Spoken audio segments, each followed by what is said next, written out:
Elnurə. Bizə bir dənə duxu verəcək Elnurə. Bizə bir Aşk dənə diye. duxu verəcək Aşk diye. Elnurə. Gözəl qızdı, qəşəng qızdı Elnurə. İkinci qafiyədə deyərdim. Ay vaqa, ay vaqa. Elnurə də adı çəkiləndə ayağa durmuşan. Sən hər dəfə kravatda həmişə salto vurmuşsan. Oturmuşsan 5 ayaq üstə, sən təpi qoymuşsan. Oturmuşsan 5 dəfə, sən təpi qoymuşsan. Ay vaqa, həmişə bundan olmuşsan. Ürək də, ürək. Hadi ürək şapıldat, nə olur? Deməm də. Bu meyxanaçını bilirsən hardan tapmışam Elnurə? Hərdən? Xırdalanda bu ara yol var. Biri var radar var, 50'lik radar. Hə. Biri de var ki ara yoldan girirsən, o 3-4 tane tramplin koyublar, zibil qabları var. Yosunluq var. Əvvəl iyi gəlirdi. Atmışdılar ora, götürdüm bunu çıxartdım ki bundan adam olacaq. Oldu. Olmaq istəyir. Hələ gör nəyi qısqanırlar Elnurə. İndi Nəyi? daha fikir ver. Təsəvvür edin girmişəm bir dənə blogerin canlısına belə eləyir.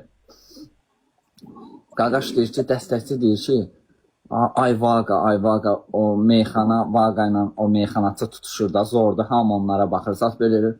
Bloger də tanınmış adamdır, belə cüzi tanınmış adamdır, belə eləyir. Qaqaş sən ondan deməyə, o uşaq indi 10 günə gör nələr qazandı, onu denə. Yetimə 400 manat pul gəlib buradan. Üst-üstə qoysan.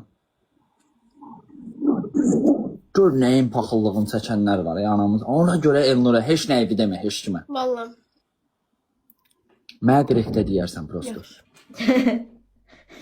Nə gülürsən, əsarsaq. Qəşəng bir dənə təzə meyxanada, amma belə qəşəng olsun.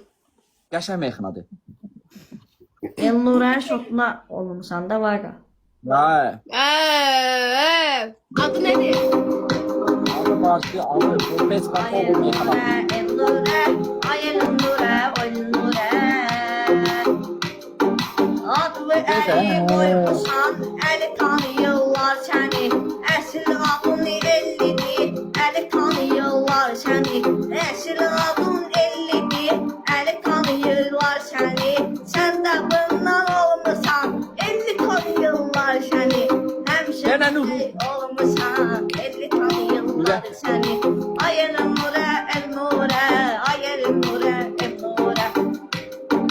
Elvin şahın şotuna düşmüşsən. Elvin şahın ürəyində olmuşsan. Orada həmişə olmuşsan. Necə dedim? Yəni qafiyəmizin o hissəsində biraz çatışmaması olur. Mən kişi deyiləm. Hə, bu yəni burada olur. Elnurə, mənə bax, çıxıram. Sabah qoşularıq, yaxşı? Hədizə